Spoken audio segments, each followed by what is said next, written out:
All right. Welcome, welcome. Hey, y'all. Welcome to Southern Sober and Sassy today. Kristy and I are not in the same state, but we're recording this podcast for all of you today. So, Kristy, take it away. Hello, love. Amy was asking me about topics, and I thought about it for a couple of days. And talking about spirituality is always one of my favorites. It can be a touchy subject. That's another reason that I like talking about it because it is a necessity, and I'm not going to make it without it. So, spirituality in recovery and the three basics for me, and the topic for this is willingness, honesty, and open-mindedness. And how did I get that spiritually? How did that affect me spiritually in the beginning and what it's like now? Because, you know, I came in hardcore addicted.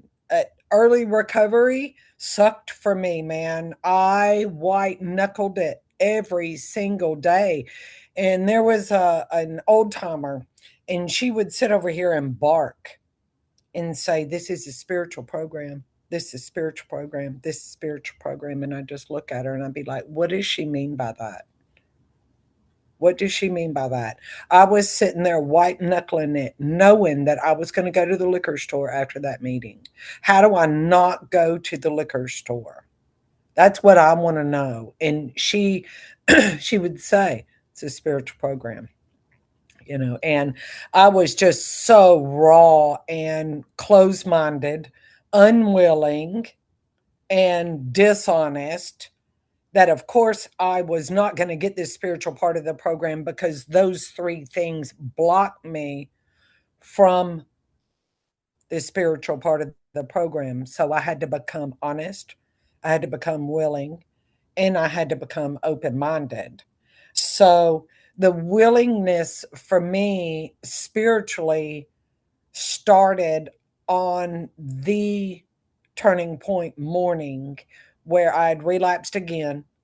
I was standing in my bathroom. I was looking at myself in the mirror, which I never did, and I heard this voice: "No human power can relieve you. No human power, no human power, no human power." And I sat there and I thought about it and I was like, you know what? That is so true. You line up every single person. You line up my kids. You line up everyone in AA, my sponsor, the judges, the probation officers. You line up all the authorities. If that obsession is on my back to drink or drug, I will knock all of those people over.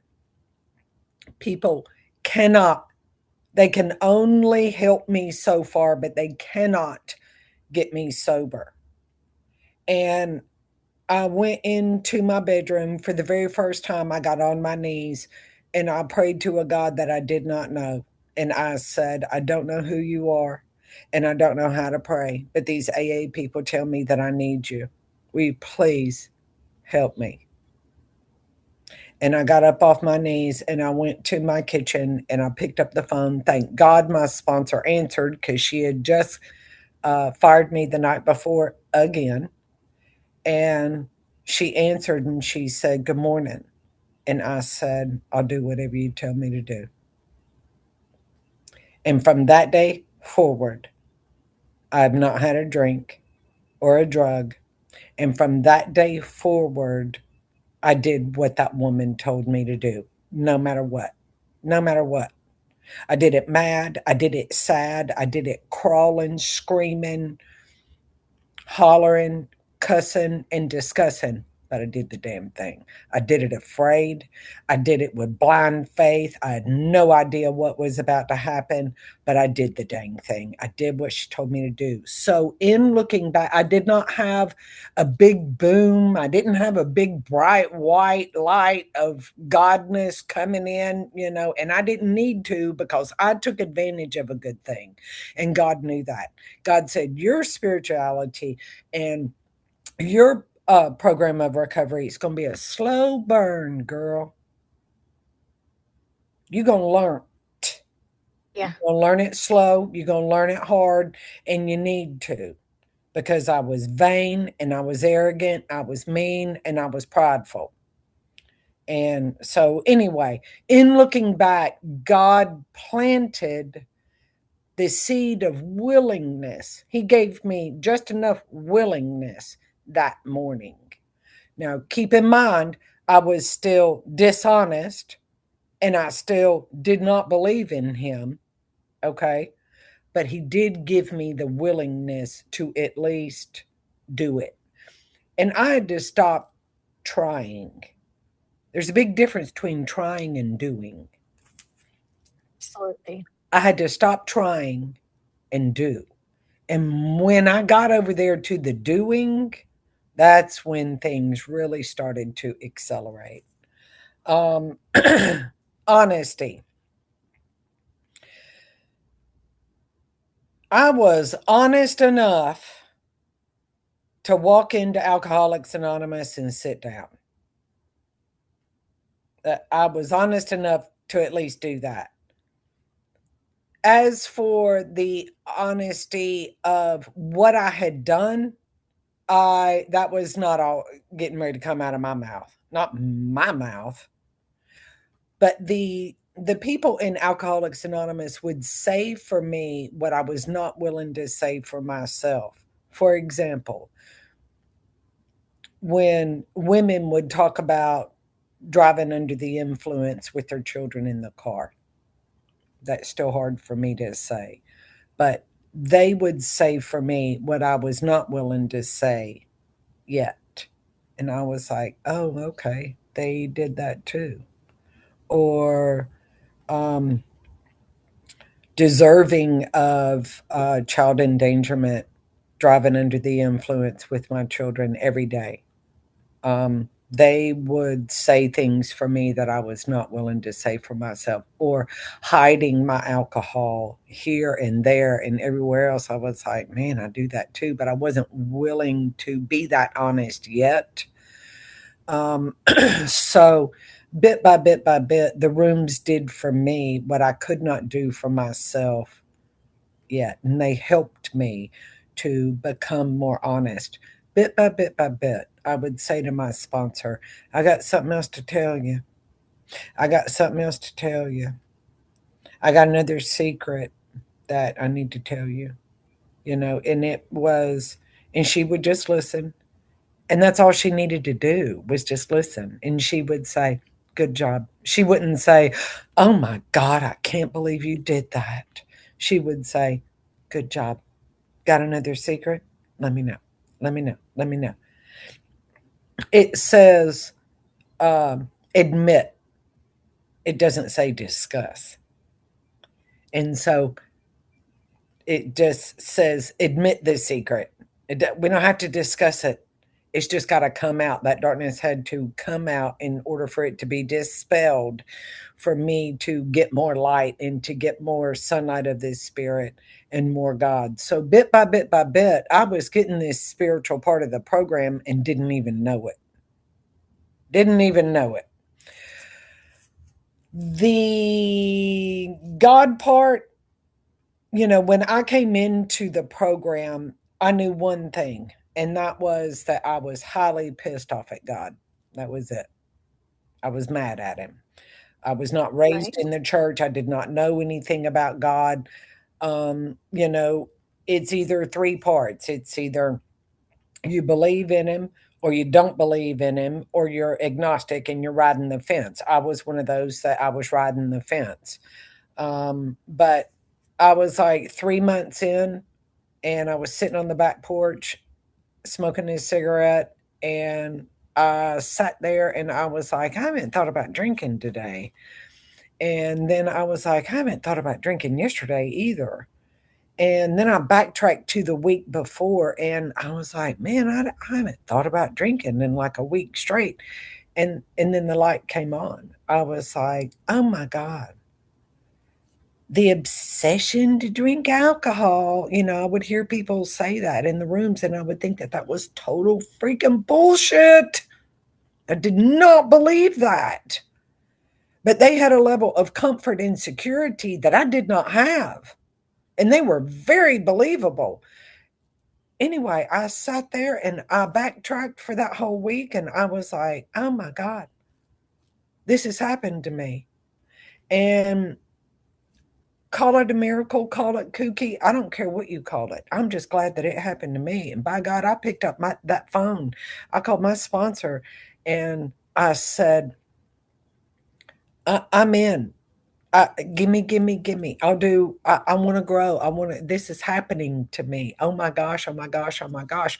Which then thus opened my mind. It, it gave me an open-mindedness that was like, open the floodgates, man. And I became this massive sponge for what can I learn? What can I learn? What can I learn? And so that's how it all started for me. In conclusion, is my sponsor back in Nashville, she would tell me, Kristy, there's levels of things. There's levels of honesty, there's levels of willingness, and there's levels of open mindedness.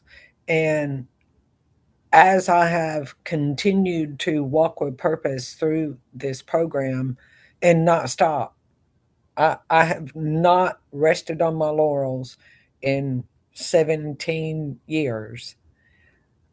I have gotten a deeper level of willingness, a deeper level of honesty, and a deeper level of open mindedness. And um, now I just have this absolute powerhouse of a beautiful, wonderful life that God is the big man, man. And, he does not make too hard of terms for those who seek him. And I was a rebellious little wretch. And he answered me anyway. So anyway, that's my part on how my spiritual journey started in those three areas. And I'll now turn it over to Amy Cooper. Thank you for sharing that. I mean, that's it. It ties into what I when I was thinking about this. I think one of the biggest misunderstandings I saw in myself personally and in working with others is that the belief that spirituality and recovery has to be complicated or perfect.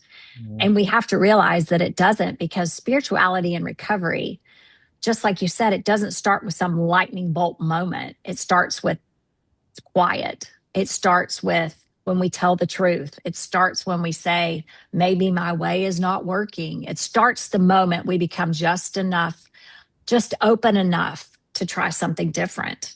You know, it's not perfect faith, it's not perfect understanding, it's just a crack in the door. And when you talk about honesty, that's when the first door opens, Kristy. I mean, when we talk about the first spiritual muscle most of us build in recovery, it's got to be that honesty.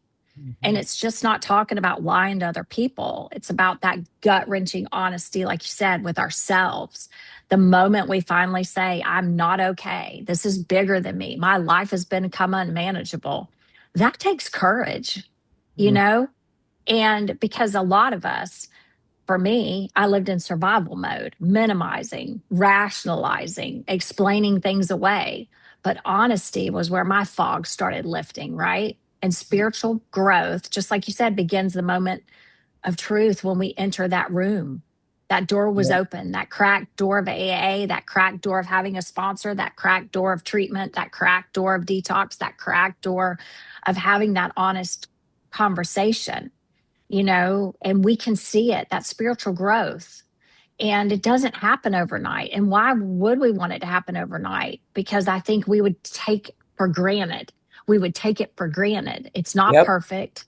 It's not overnight, but it's steady, which when we talk about the willingness, I mean, now that honesty's opened that door, willingness is going to help us walk through it. And something that is so willingness doesn't mean that we're all in and feel ready. It means we're willing to try. And that's what I heard you saying. When you saw yourself in that mirror, you went back to the freezer and then you called your sponsor. You were willing to try, and we have to try before we do.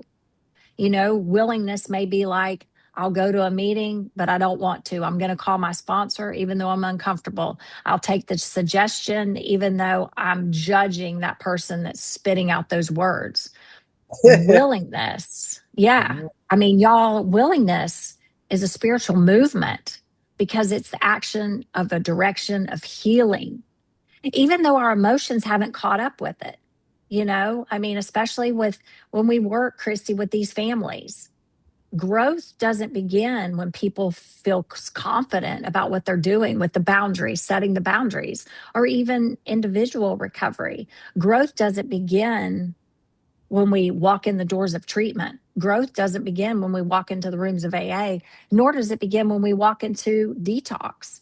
It begins when we're willing. And how did we get to be willing? I mean, did it come from an intervention? Yeah, it came from an intervention, because intervention is either coming from loved ones, family, and friends, or it's coming from society. Society's intervention is jails, prisons, institutions, and death. And that Yeah. institution isn't just the mental psych ward. That institution is going to the doctor saying, I'm putting you in the hospital because your organs are shutting down. That intervention may come from the ER, but we have to be willing. And that's what you were talking about, you Mhm. know? And I think our growth starts expanding when we have that open-mindedness, because I think that's the most powerful one, because that's where our spirituality begins to stretch and begins to grow. It's that shift, it's that quiet shift from this won't work to maybe it could. It's the moment that we stop and stop trying to control every outcome and every one. I mean, open-mindedness, it doesn't mean blind belief. It means I'm willing to consider listening to those people in the room where I'm like, are you crazy? It Yep. means I'm open and willing to listen to a therapist telling me to sit down and shut up. You have two ears and one mouth, Amy, for a reason. That's the small shifts of spirituality. And a lot of, just like you said, I mean, I was raised Southern Baptist. So I wasn't an atheist, but I was totally agnostic, because I was like, that same God that I was raised with, there's no way they're going to condone or forgive me for what I did, you know? But Mhm. he, but that's what happened. That's what happened. These principles can grow, but we have to show up. We've got to water it, sun it, and feed it, and that's where recovery comes in. There's so many ways we can grow in recovery. And that's where the spirituality, that's where we get grounded. I mean, that's where we get to grow, plant lady. That's that's very true. Nothing much grows in the dark.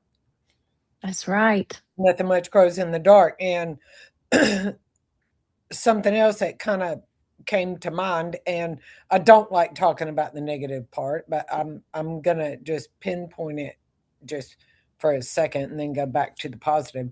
Um, you know, as that light comes on and as we grow spiritually, it can also start to die if I stop doing these things. And um, I can start telling a small white lie. There are no white lies. There are no little lies, big lies, purple lies, white lies, whatever. A lie is a lie, and the truth is the truth, and a half truth is a whole lie. You know, I can stop becoming willing and saying, "Oh, well, I'm not going to go to the meeting. I told them I would, but I'm not going to. I'm not willing to do this step work. I'm not willing to have a boundary. I'm not willing to do that anymore, and I'm not willing to be open minded anymore.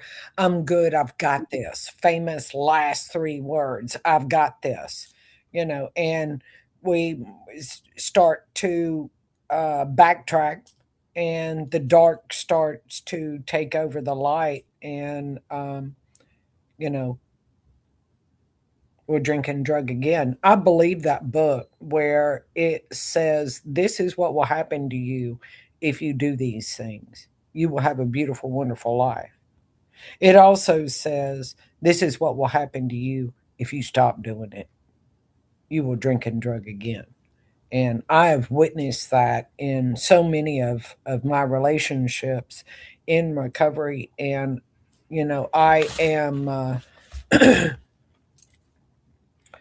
I talk a lot about you are the company you keep. Who do you surround yourself with? Do you surround yourself with spiritually minded people? Now, my sponsor told me, she said, I told you to surround yourself with spiritually minded people, not sober people, because not everyone who is sober is spiritually minded. That is so true. That shit got my attention. You know, choose your circle very carefully. My circle used to have 250 people in it. And pain, just like what you were talking about, is as a result of pain, my circle went from like 250 down to like 50 because I didn't know any better. I didn't. And now I know. And now my circle has gotten much smaller, but it's a beautiful, it's it's the biggest, smallest circle that I have. It may be small, but it's massive. As a result of it being small, it's broad, it's big, and it's powerful, you know. So, um, one last thing that came to mind that while you were talking is two words compared to three words. In the beginning, the only thing that came out of my mouth was, I know, I know, I know. You need to do this. I know. Don't do that. I know, I know, I know. She said, Kristy, you don't know anything about the program of recovery. She said, you know how to do one thing and do it well, and that is self destruct. I was like, whoa. I mean, you talk about a kick in the teeth and the stomach at the same time. She deflated my ego like bam. She said, that's what you know how to do. You know how to self destruct. In regards to the program of recovery, you need to change two words to three words. Instead of I know, you need to change it to I don't know. I don't know. I don't know how to be honest. I don't know how to be open minded.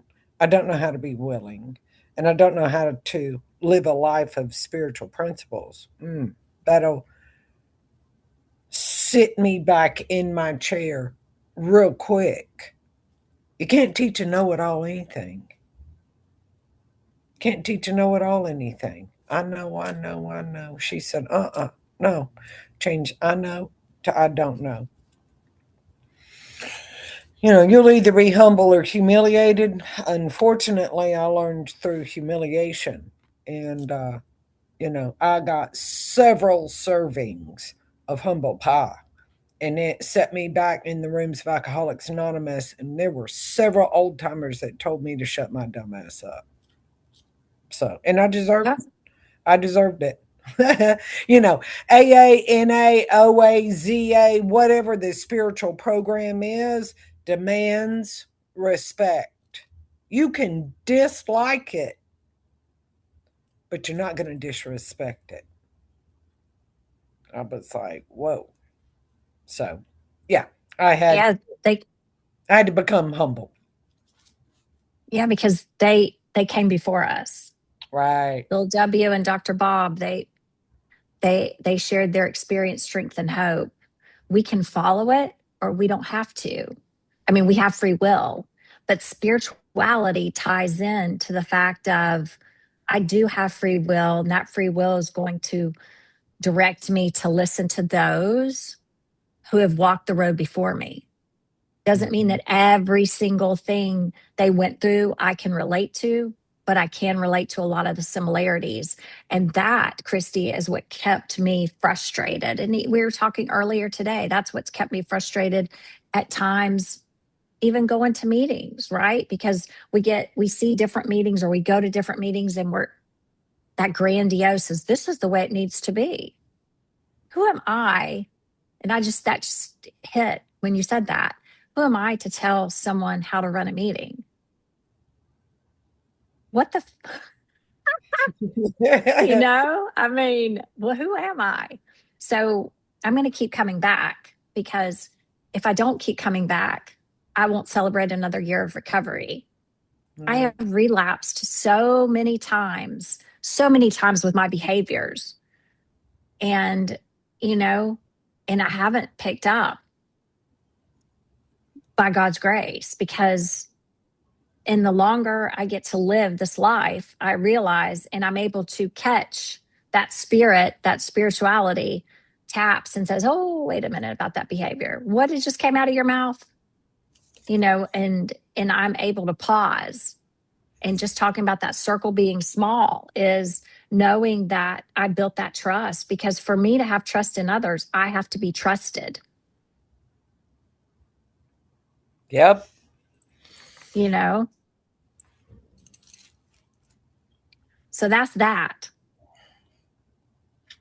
You are correct. And you know, I have to be able to trust the people that have gone before me, that that path is going to continue to be broad, and that I'm going to continue to grow, and that my spiritual growth is is the ball is really all in my court. It's there for the taking.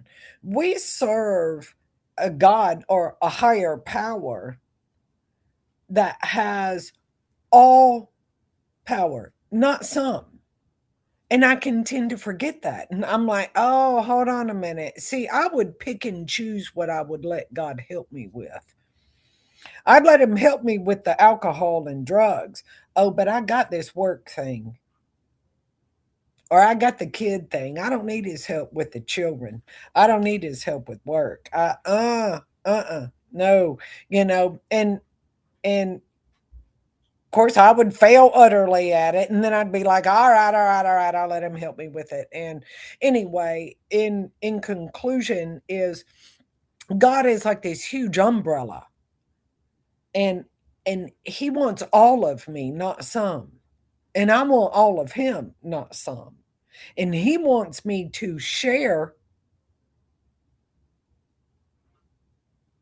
and help other people as much as I possibly can. And I'm willing to do that.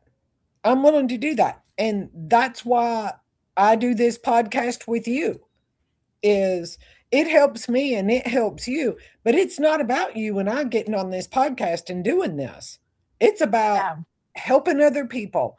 Period. Bottom line. That is the 100% motive. And if people are struggling spiritually, hopefully they can learn from my story, and they can learn from your story that, oh yeah, she went through the same thing I did, and she still got sober, and she overcame it, and she kept going.